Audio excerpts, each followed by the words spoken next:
Isabel Flores de Oliva nació con el alma marcada por un perfume que el mundo aún no conocía.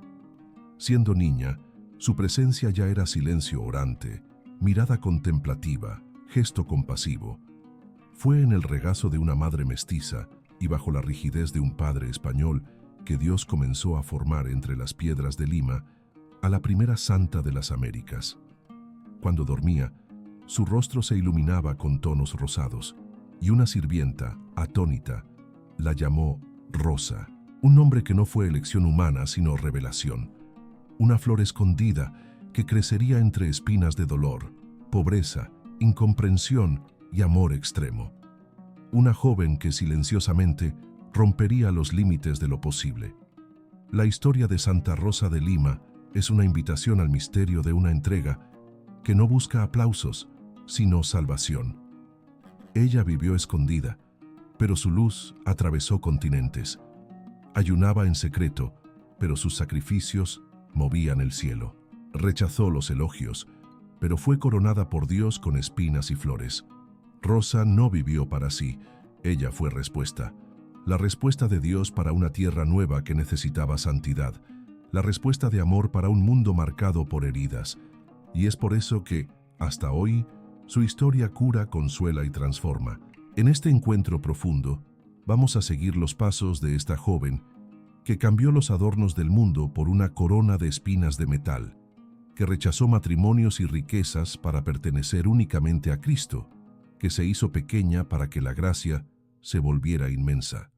Acompañar su vida es sumergirse en un misterio que, al tocar el corazón, reaviva la fe.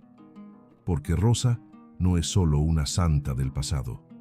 Ella es compañera de los que sufren, guía de los que buscan, intercesora de los que se ofrecen. Que esta historia hable a su corazón. Que al conocer a Rosa, usted también sienta el deseo de abandonarse con más confianza en las manos de Dios. Porque aunque su vida parezca simple u oculta, a los ojos del cielo puede ser un jardín donde nace el milagro. Isabel Flores de Oliva nació como una rosa inesperada en medio de las piedras. Lima, capital del virreinato del Perú, era un mosaico de contrastes. Riqueza colonial, miseria en las calles, sincretismos religiosos y una fe católica aún asentándose entre los pueblos del Nuevo Mundo. Fue allí, en medio de ese escenario tenso y prometedor, donde una niña trajo a la luz el perfume de un amor que no es de este mundo. Desde los primeros años, Isabel demostraba una sensibilidad espiritual inusual. Bastaba que mirara el cielo estrellado o escuchara el sonido de la misa dominical para que su corazón se llenara de un deseo inexplicable por algo eterno, puro y escondido. Ella no jugaba como las otras niñas. Sus pequeñas manos preferían recoger flores para el altar casero o vendar los pies lastimados de algún vagabundo. Era la menor de 12 hermanos, hija de Gaspar Flores, un arcabucero español al servicio del ejército del rey, y de María de Oliva, una mestiza de origen noble. La fe de la madre y el rigor del padre esculpieron en Isabel un alma silenciosa y firme.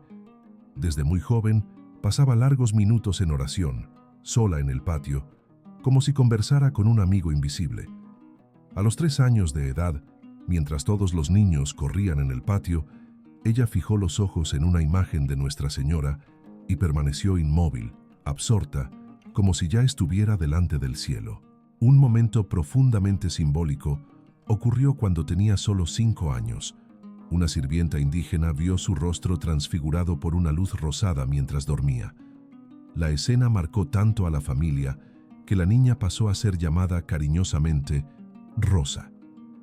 Aunque el nombre Isabel permaneciera en los registros, el apodo se convirtió en profético. Allí nacía la Rosa de Lima, un alma que Dios escogió para florecer entre espinas. Con el paso de los años, su infancia fue moldeada por renuncias silenciosas. Mientras las niñas de su edad se encantaban con adornos y fiestas, Rosa se recogía en oración profunda.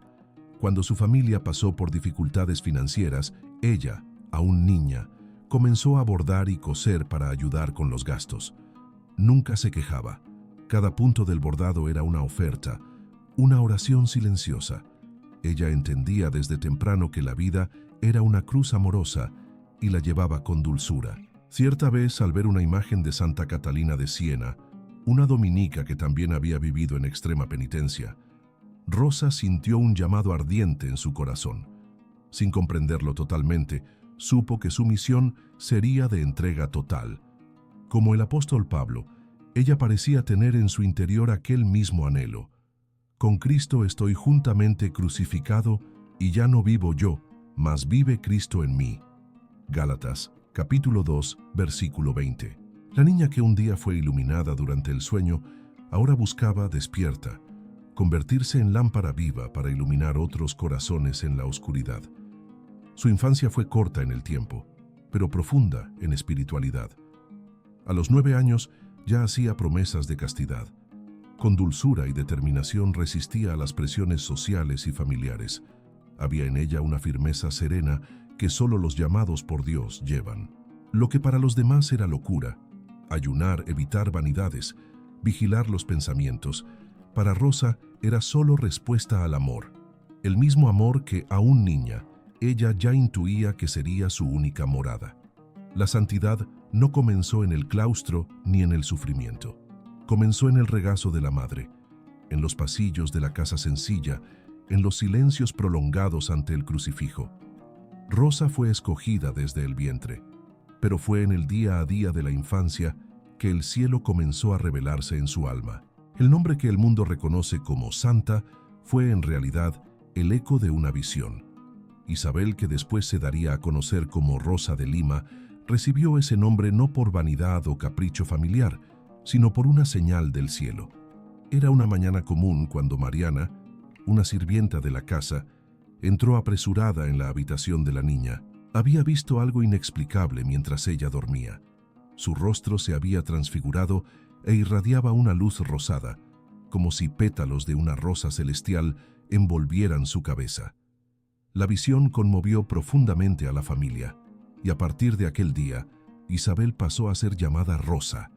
Era como si Dios, a través de un gesto delicado, quisiera marcar con un símbolo visible la misión oculta de aquella alma. Pero no fue solo el nombre lo que cambió. Algo dentro de ella también despertó. Rosa empezó a percibir su existencia como un jardín que no le pertenecía. Su cuerpo, su juventud, sus sueños, todo fue siendo entregado, poco a poco, al divino jardinero. Ya no había espacio para las vanidades del mundo. El nombre Rosa no era solo poético, era profético. Como las rosas de los desiertos que florecen en terrenos secos y hostiles, su alma florecía en penitencia, en silencio, en entrega radical. A los 12 años, Rosa hizo secretamente un voto de castidad perpetua. No hubo testigos ni ritos solemnes, solo su corazón en llamas ante una imagen del niño Jesús. Le dijo a él, entre lágrimas y con la inocencia firme de quien ama sin reservas, que jamás se entregaría a ningún hombre porque ya era toda de Dios. Era su forma de ser esposa del Cordero, como las vírgenes del Apocalipsis. Estos son los que siguen al Cordero por donde quiera que va. Estos fueron redimidos de entre los hombres como primicias para Dios y para el Cordero. Apocalipsis capítulo 14, versículo 4. Con el nuevo nombre, llegaron también nuevos dones. Su oración comenzó a profundizarse de formas inexplicables.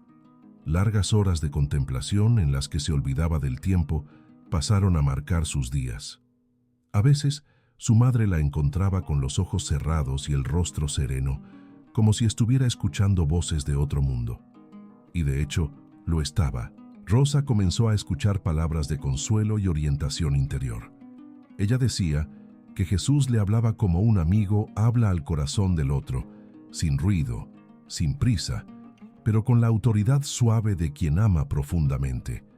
Este don, sin embargo, no la envaneció. Al contrario, profundizó su humildad. Rosa temía engañarse, creyendo que sus sentimientos venían de Dios cuando podrían ser solo ilusiones. Por eso, desde joven, buscaba consejo espiritual y se colocaba bajo obediencia, especialmente de los dominicos, de quienes vendría a ser terciaria. Su don no era espectáculo, era silencio, era vida oculta. Era un perfume que no se anunciaba, pero que transformaba el ambiente y tocaba a quien se acercaba. El cambio de nombre, así, fue solo el primer pétalo de una historia marcada por la delicadeza firme de la voluntad divina. Rosa ya no era solo la hija de Gaspar y María, era una señal para el pueblo, una flor abierta en el jardín de América, llamada a exhalar el perfume del cielo en un continente aún en formación espiritual.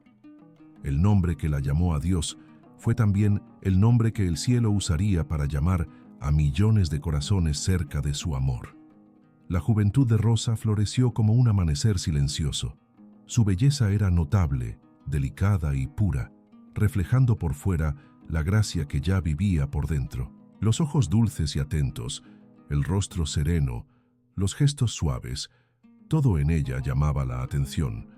Y como era esperado para una joven de su época, pronto surgieron pretendientes deseando su mano. Para su familia, esta era la oportunidad de ascenso, de estabilidad. Pero para Rosa el matrimonio con un hombre no era parte del llamado que ardía en su alma. Ella sabía que no había sido hecha para el mundo, sino para aquel que lo creó. Su decisión de permanecer virgen, ya sellada en secreto con Dios, ahora necesitaría ser defendida con coraje. No bastaba con rechazar propuestas, era preciso silenciar también los elogios, las comparaciones, las miradas. Entonces comenzó un camino de renuncia a la propia apariencia. Se cuidaba por amor a Dios, pero se escondía por temor a ser desviada del propósito. Se cortaba el cabello, aplicaba hierbas y zumos de plantas en el rostro para hacer la piel menos atractiva. Lo que a los ojos humanos parecía exageración o desdén por la creación divina, para Rosa era un escudo, una forma de no traicionar al amado que la había escogido primero. El dolor mayor, sin embargo, no vino de las vanidades, sino de la incomprensión. Sus padres, especialmente su madre, insistían para que ella aceptara un buen matrimonio. La reprendían duramente, acusándola de orgullo y rebeldía. El hogar que antes era refugio de oración se convirtió por años en un campo de conflicto y lágrimas. Aún así, Rosa nunca levantó la voz. Llevaba en el silencio la cruz de las palabras duras. Soportaba todo con una paciencia que ya era mística. Como Cristo ante el tribunal, ella no se defendía, sino que se entregaba. No os venguéis vosotros mismos, amados míos, sino dejad lugar a la ira de Dios, porque escrito está: mía es la venganza, yo pagaré, dice el Señor. Carta a los Romanos, capítulo 12, versículo 19.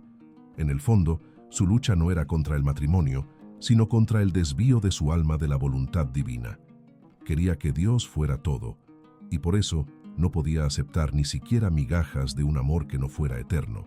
Ella no condenaba a quien se casaba, al contrario, rezaba por las familias, pero sabía que su vocación era otra: ser esposa del Cordero, flor escondida en el jardín cerrado de la voluntad de Dios. Esa entrega radical transformó su juventud en un altar. No hubo fiesta, ni velo, ni alianzas humanas, pero hubo fidelidad, lágrimas y oración profunda. Cada vez que su madre insistía, Rosa simplemente bajaba a su pequeño jardín y se ponía en oración. Era allí, en medio de las flores y espinas reales, donde renovaba sus votos de entrega total. El mundo veía renuncia, el cielo veía alianza. Y ante esa entrega silenciosa, las puertas del corazón de Dios se abrían un poco más cada día. El amor verdadero, cuando es absoluto, tiende a expresarse de un modo que el mundo no comprende. Y Rosa, tomada por un celo ardiente por el Cristo sufriente, eligió caminar no por los atajos de la fe cómoda, sino por el sendero estrecho de los dolores ofrecidos por amor. En silencio y escondida, pasó a imponer a su propio cuerpo penitencias que desafiaban la lógica humana, pero que ella entendía como participación del Calvario. Su celda improvisada, construida en el patio de la casa con la ayuda de su hermano, era más que un espacio de recogimiento. Era un altar de expiación, una extensión de la cruz. Allí, ella dormía sobre tablas ásperas, con el suelo como almohada. Sus noches eran vigiladas por oraciones, lágrimas y un dolor voluntario que abrazaba como sacrificio. Rosa ayunaba con rigor, a veces durante días, alimentándose solo con pan seco, raíces y agua. Pero el gesto más impactante, y que marca para siempre su historia, fue la corona de espinas. Fabricó con sus propias manos una pequeña circunferencia de plata, punteada por clavos finos en el interior. Se la colocaba bajo un diadema de rosas naturales, ocultando las heridas del metal bajo la apariencia de flores. Así, donde el mundo veía belleza, ella sentía dolor. Donde los otros veían perfume, ella ofrecía sacrificio. Era su modo de unirse al corazón traspasado de Jesús. A cada gota de sangre o latido de dolor, ofrecía oraciones por los pecadores, por los sacerdotes, por los moribundos. Como escribe San Pablo, ahora me gozo en lo que padezco por vosotros y cumplo en mi carne lo que falta de las aflicciones de Cristo por su cuerpo, que es la Iglesia. Carta a los Colosenses, capítulo 1, versículo 24. Rosa no buscaba el sufrimiento por el sufrimiento, sino que quería redimir con Cristo, reparar con Él, consolar su corazón. Cierta vez, llegó a amarrar su propio cabello con un clavo sujeto a la pared para no dormirse durante las vigilias nocturnas. En otro momento, construyó un cinturón con clavos hacia adentro, que usaba escondido bajo el hábito para mortificar la carne y recordarse continuamente la pasión. Estos gestos no eran exhibicionismo, sino un secreto entre ella y el esposo. Ni sus confesores sabían de todo. Rosa mantenía el misterio como una novia fiel, deseosa de esconder su dolor como quien guarda un tesoro. Muchos, incluso en su casa, la juzgaban exagerada, pero Rosa nunca se defendió. Sabía que, en la lógica divina, es mejor ser incomprendida por los hombres que infiel a Dios. Con cada crítica, se profundizaba más en el silencio interior, confiando en que el Padre, que ve en lo escondido, sabría acoger cada lágrima, cada espina, cada renuncia. Mas tú, cuando ores, entra en tu aposento, y cerrada la puerta, ora a tu Padre que está en secreto, y tu Padre que ve en lo secreto te recompensará en público. Evangelio de Mateo, capítulo 6, versículo 6. Rosa no huía del mundo solo para esconderse de él. Ella se escondía para unirse más profundamente a la cruz. Sabía que solo florece de verdad quien aprende a sangrar por amor, y su alma, marcada por las espinas que no se veían, exhalaba una fe que, siglos después, aún consuela los corazones heridos de la tierra. El alma que ama profundamente desea pertenecer por entero, y Rosa, ya madura en su juventud y madurada por las penitencias silenciosas, sentía crecer en su corazón el llamado a una consagración aún más radical. No le bastaba vivir como una virgen entre el mundo. Ella anhelaba pertenecer formalmente a Cristo a través de la Iglesia, y encontró en la orden de predicadores el camino donde su corazón podría reposar. Fue así como decidió convertirse en terciaria dominica, viviendo en el mundo, pero como quien ya no era de este mundo.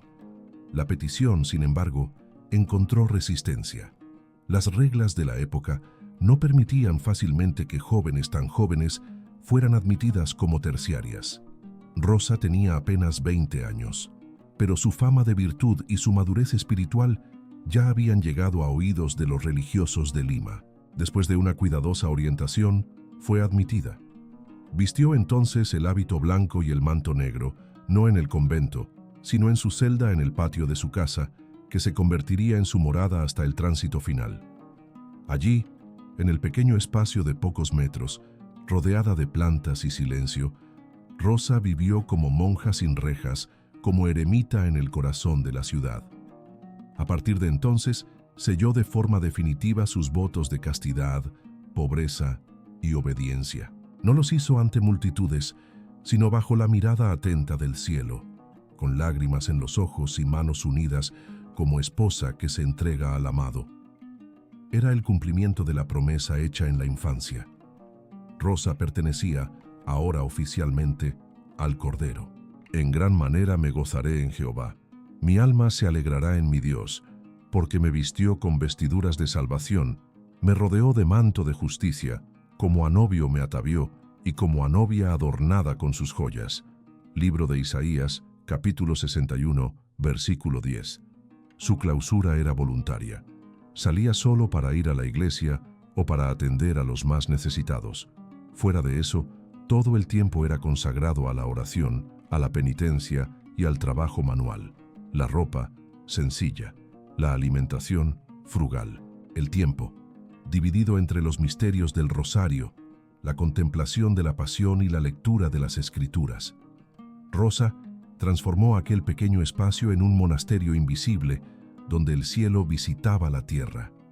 Sus días, marcados por dolores físicos, estaban también llenos de consolaciones espirituales, e incluso sin salir, Rosa influía profundamente en la vida de la ciudad. Era conocida por su serenidad, por sus consejos profundos y por un perfume sobrenatural que exhalaba de su celda en los momentos más intensos de oración. Testigos relatan que, cierta vez, al abrir la puerta de su ermita, un aroma a rosas envolvió el ambiente, aún sin haber flores allí. Era como si el propio Dios confirmara que en aquel espacio se ocultaba una flor rara, consagrada enteramente a Él. Rosa eligió, con libertad amorosa, vivir escondida, pero su vida era todo, menos aislada.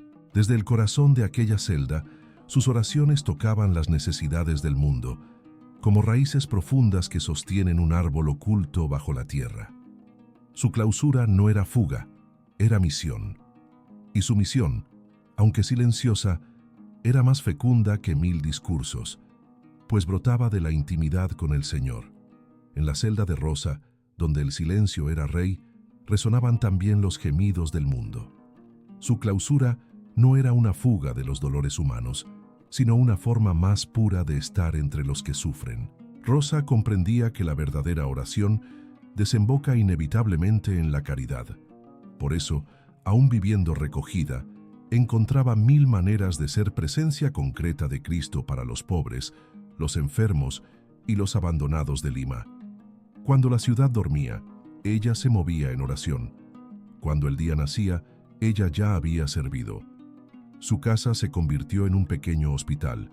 Con la anuencia renuente de sus padres, que temían por su salud, Rosa comenzó a cuidar de enfermos en el propio hogar.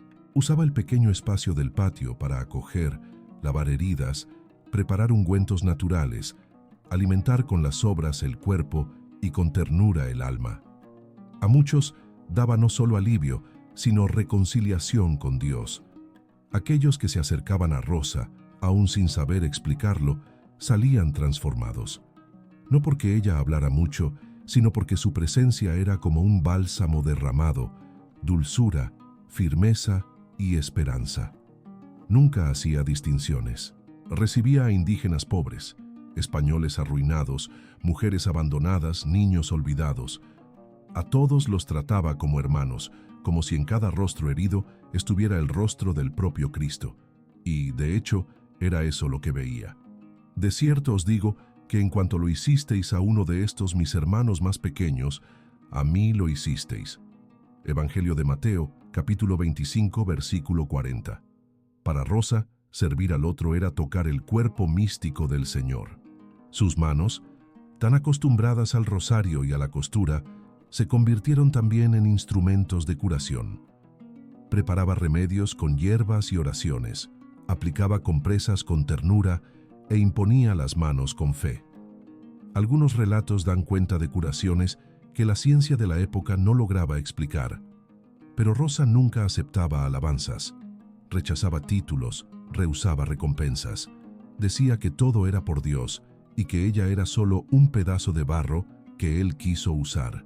En tiempos de epidemias y agitaciones políticas, Rosa no se escondió. Al contrario, se ofreció aún más. Cuando las calles estaban vacías por miedo, ella se arrodillaba ante la imagen del crucificado y pedía la gracia de ser enviada donde nadie más quería ir. Si necesitaba dividir su porción de pan con los necesitados, lo hacía sin dudar. Ayunaba más, para que otros pudieran comer. Dormía menos, para que otros pudieran reposar en paz. Sufría en silencio, para que otros encontraran consuelo. Esta caridad oculta, hecha sin aplausos, era su forma de evangelización. Rosa comprendía que el amor es más eficaz que el argumento, y por eso Su vida fue una respuesta viva al Evangelio, un testimonio silencioso, pero tan luminoso, que hasta los que no creían reconocían allí una santidad que no podía ser explicada por las medidas humanas. La celda donde Rosa se recogía se convirtió, a los ojos del mundo, en un espacio solitario y austero.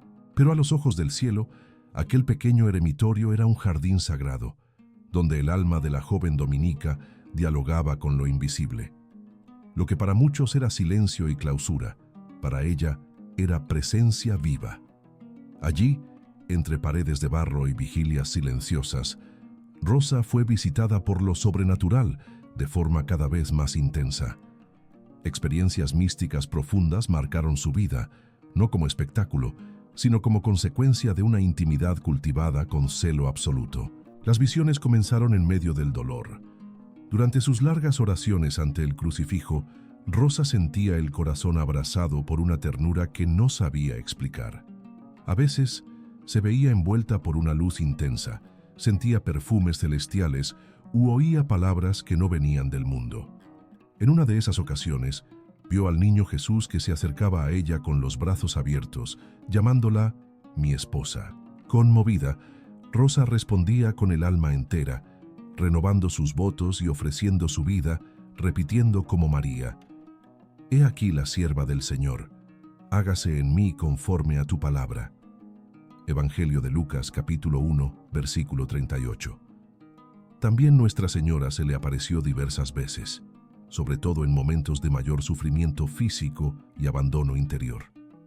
En una de esas visiones, la Madre de Dios le ofreció una corona de flores, pero Rosa pidió, entre lágrimas, la de espinas. Quería participar de la pasión de Cristo, consolar el corazón de Jesús, no solo ser confortada. Esa elección, hecha con libertad y amor, revela la profundidad de su espiritualidad. Rosa no buscaba consolaciones, sino comunión. Prefería el dolor que santifica a la alegría que pasa. La presencia de su ángel de la guarda era constante. Ella lo llamaba mi compañero fiel. A él le confiaba sus sufrimientos, sus dudas, sus oraciones. A veces era advertida por él de peligros espirituales. Otras veces era por medio de él que Dios le revelaba intenciones de oración urgentes. Rosa decía que, en las noches más difíciles, sentía la mano invisible de su ángel tocar su frente y calmar sus lágrimas. Su relación con el mundo espiritual era pura, sumisa a la iglesia y profundamente humilde. No todas las visiones traían consuelo. Algunas eran pruebas intensas. Relatos cuentan que Rosa fue atacada por el demonio, tanto en el cuerpo como en la mente. Era tentada con pensamientos de desesperación, acusaciones, ruidos durante la noche. En uno de esos episodios, después de una fuerte tentación, Rosa escuchó interiormente una voz de Jesús que le dijo: «Permití esta oscuridad para probar tu amor». A lo que ella respondió: «Señor, si me das el infierno, pero conmigo estás, aceptaré con alegría. Pero si me das el cielo y allí no estás, no lo quiero». Esa entrega total expresaba su madurez espiritual. Ella no buscaba los dones de Dios, sino al propio Dios. Estas experiencias místicas no la alejaron de la vida real, ni la volvieron altiva. Al contrario, Rosa escondía todo. Confesaba solo lo necesario, con temor de engañarse o de atraer atención. Tenía plena conciencia de que no era digna de ninguna de esas gracias, y las ofrecía todas al bien de la Iglesia y a la conversión de los pecadores. Su alma era como una vela encendida ante el altar. Se consumía en silencio, iluminando a los otros sin hacer alarde. Al mismo tiempo que Rosa florecía silenciosa en el eremitorio de su patio, otro perfume espiritual se esparcía por Lima, el de un humilde mulato llamado Martín de Porres. Hijo de un noble español y de una esclava liberta, Martín llevaba en el cuerpo las marcas del prejuicio y en el alma los signos de la gracia. Era laico dominico, dedicado a los pobres y a los enfermos, conocido por su humildad, dones de curación y caridad heroica.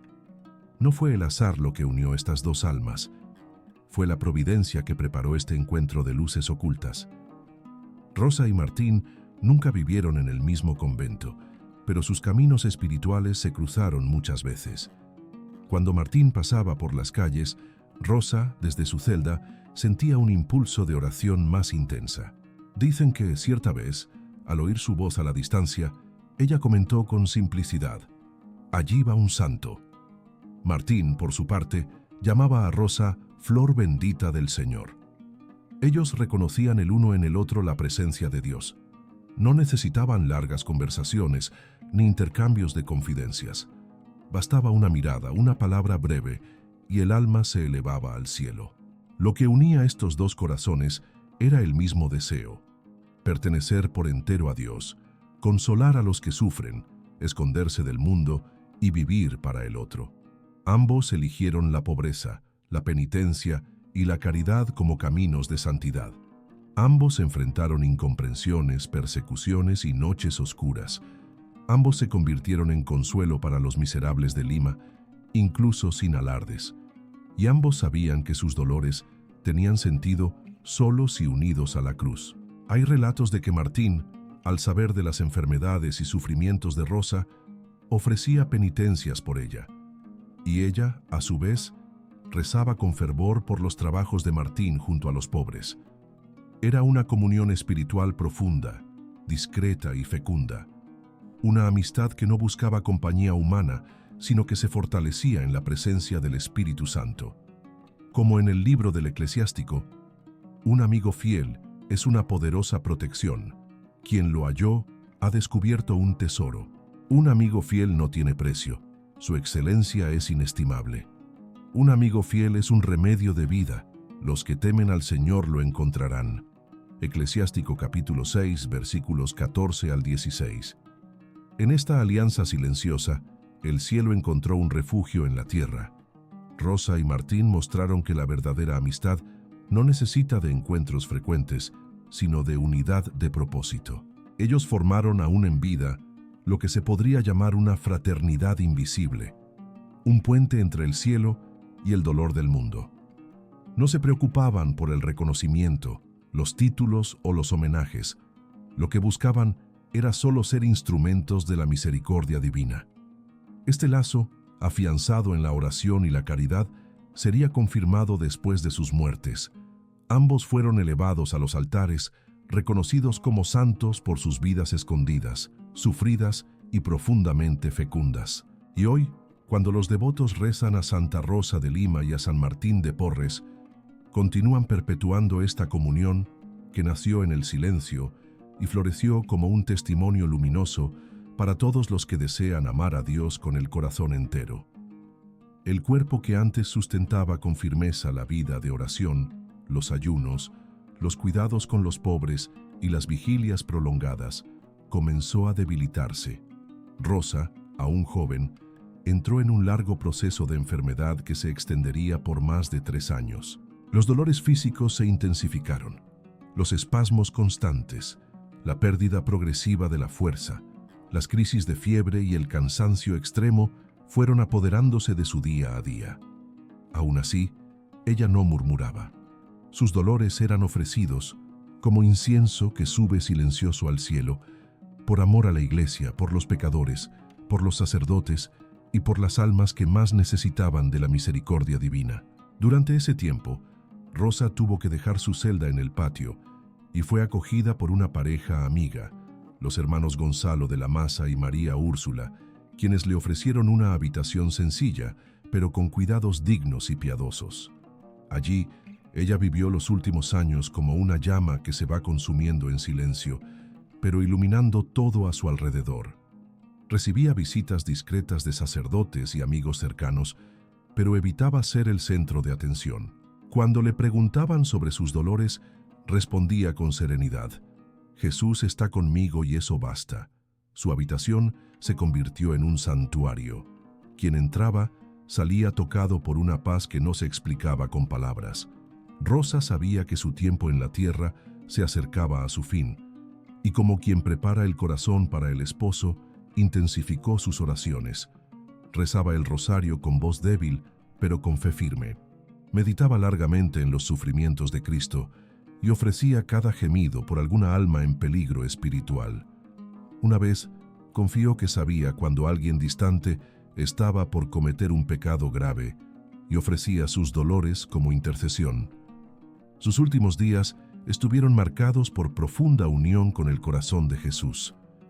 Pronto está mi corazón, oh Dios, mi corazón está dispuesto, cantaré y entonaré alabanzas. Salmo 57, versículo 7. Incluso ante la proximidad de la muerte, Rosa no se dejaba abatir. Al contrario, había en ella una alegría misteriosa, como la de quien ya vislumbraba lo que estaba por venir. A veces quedaba en éxtasis por horas. Otras veces parecía conversar con alguien invisible. Un testimonio relata que ella, ya débil, exclamó con voz sorprendentemente fuerte: «Ven, Señor, ahora es la hora». No había miedo en su alma, solo deseo de consumar el amor.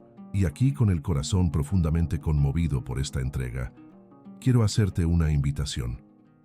Quizás tú que escuchas esta historia estés acompañando a alguien querido en sus últimos días. Quizás estés atravesando tu propia enfermedad, o quizás llevas en el corazón el nombre de alguien que se alejó de Dios. Haz como Rosa, ofrece, entrega ese dolor como una oración silenciosa. Di el nombre de esa persona en los comentarios, si quieres. Escribe allí como quien escribe en el altar de Dios. Vamos a unir nuestros corazones en oración por aquellos que más necesitan de luz, porque, incluso en las noches más oscuras, un alma unida a Cristo puede iluminar todo un cielo. En la madrugada del 24 de agosto de 1617, el cielo de Lima parecía más silencioso de lo habitual. La ciudad aún dormía, pero en la pequeña habitación de la casa de los hermanos de la Masa, un alma santa estaba a punto de cruzar el umbral de la eternidad. Rosa, con solo 31 años, estaba consumada en su entrega. El cuerpo, debilitado por años de penitencia, enfermedades y vigilias, ya no reaccionaba. Pero el espíritu, ardiente, se mantenía despierto como una lámpara viva ante el Santísimo. Las últimas horas fueron de paz y oración. Rosa había recibido los sacramentos con devoción, y sus labios, aún resecos por la fiebre, repetían salmos e invocaciones al corazón de Jesús. Amigos y religiosos se turnaban en oración a su lado. La casa estaba tomada por un silencio reverente, y en aquel amanecer aún cubierto, una frase rompió la espera. Jesús está conmigo. Fue su último suspiro, pero también su proclamación de fe. No murió en soledad, ni en desesperación. Murió como vivió, con la mirada fija en el esposo del alma. En el instante de su muerte, testigos afirmaron haber escuchado un intenso perfume de rosas invadir la habitación. No había flores en el lugar, pero el olor era inconfundible. Otros relataron haber visto un suave resplandor iluminar el rostro de la santa, como si el cielo la acogiera con júbilo. La noticia se extendió rápidamente por Lima. La niña pobre, despreciada por algunos e incomprendida por muchos, ahora era llorada como un tesoro perdido. Las calles, que tantas veces fueron camino de su intercesión silenciosa, se convirtieron en cortejo.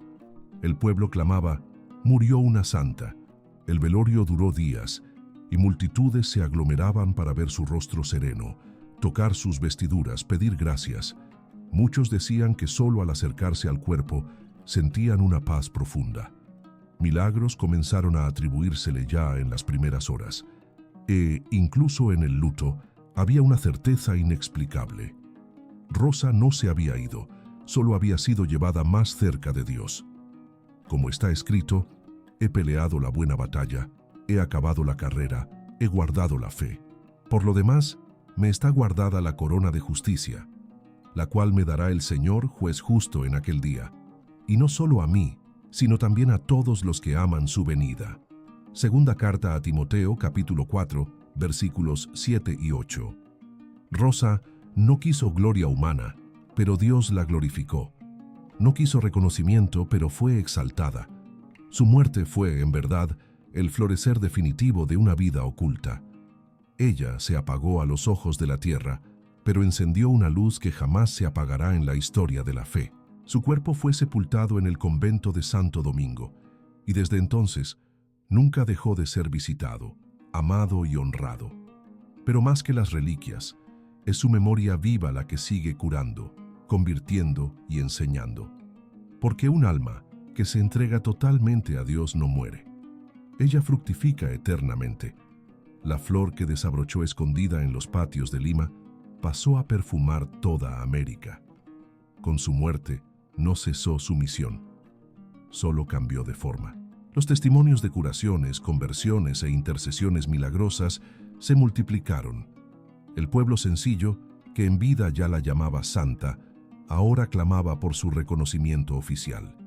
La voz de los pobres y de los enfermos subió hasta Roma, y la Iglesia, con prudencia y reverencia, inició el proceso de canonización, iluminado por la evidencia de una santidad rara.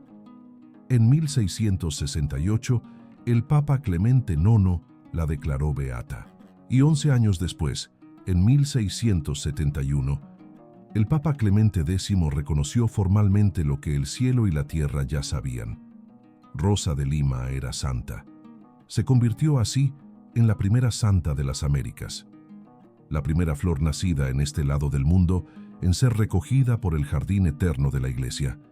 Su canonización fue más que un honor personal, fue una señal de esperanza para todo el continente. Mostró que la santidad no era privilegio de Europa, ni de los monasterios, sino que podía florecer en el corazón de una joven sencilla, en una casa humilde, entre las espinas de la vida cotidiana. Su culto se extendió rápidamente. Iglesias fueron dedicadas a ella en varios países. Su nombre fue proclamado en diferentes idiomas, pero con la misma devoción. En Perú se convirtió en patrona nacional. En América Latina, patrona de las Indias Occidentales. En todo el continente, pasó a ser invocada como intercesora poderosa, modelo de pureza, penitencia y caridad. Su imagen, con el hábito blanco, la corona de rosas y la mirada recogida, pasó a ocupar los altares, pero también los corazones de aquellos que buscaban fuerza para soportar sus dolores en silencio. El impacto de la vida de Rosa no se limitó al culto. Su historia continúa provocando conversiones. Muchos que se sienten olvidados, enfermos, rechazados o espiritualmente desanimados, encuentran en ella una hermana mayor, una compañera de jornada.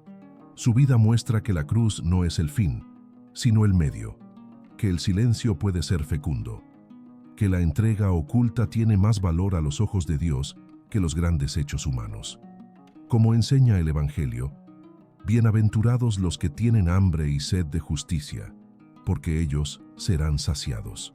Bienaventurados los de limpio corazón, porque ellos verán a Dios. Evangelio de Mateo capítulo 5, versículos 6 y 8.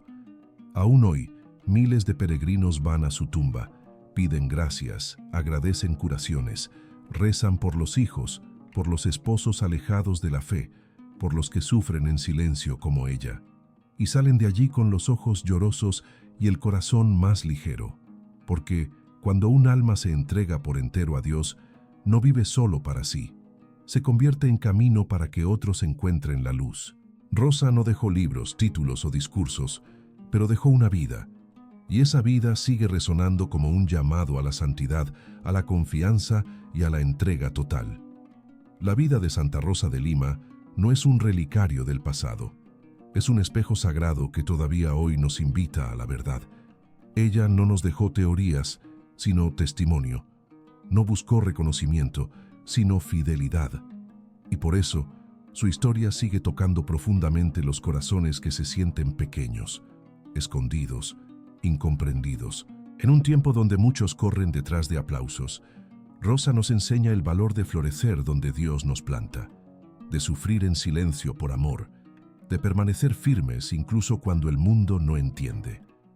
¿Cuántas veces, como ella, también somos llamados a amar en el escondimiento, a cargar una cruz que nadie ve, a persistir en el bien incluso cuando el alma sangra? Rosa no negó el sufrimiento. Ella lo ofreció. No huyó del dolor. Ella lo transformó en puente para que otros llegaran a Dios. Y por eso su vida consuela tanto a quien está cansado, enfermo, esperando un milagro, rezando por la conversión de alguien que ama. Si has llegado hasta aquí, quizás también tengas el corazón apretado por algún dolor que no sabes nombrar. Quizás te sientas solo, invisible, desanimado en la fe. Rosa pasó por todo eso, pero permaneció. Y tú también puedes permanecer, porque el mismo Dios que la sostuvo, hoy te mira con el mismo amor. Por tanto, no desmayamos. Antes, aunque nuestro hombre exterior se va desgastando, el interior, no obstante, se renueva de día en día. Segunda carta a los Corintios, capítulo 4, versículo 16. Pidamos juntos: Señor Jesús, te bendecimos por haber dado a América el don de Santa Rosa de Lima. Tú que la escogiste desde pequeña, que la formaste en la soledad y la santificaste en el sufrimiento, danos también la gracia de la fidelidad.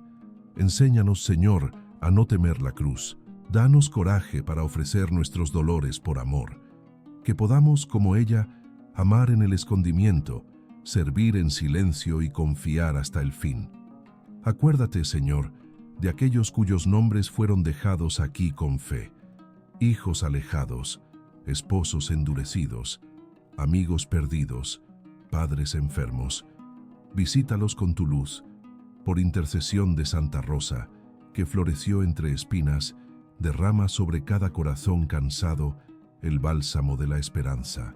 Amén. Si esta historia te ha conmovido, compártela con quien necesite consuelo. Escribe en los comentarios los nombres de aquellos por quienes deseas interceder. Vamos a formar una cadena de oración por los que necesitan volver al amor de Dios. Suscríbete para seguir recibiendo estas historias que no son solo relatos, son semillas de fe. Santa Rosa de Lima, primera flor de América, ruega por nosotros.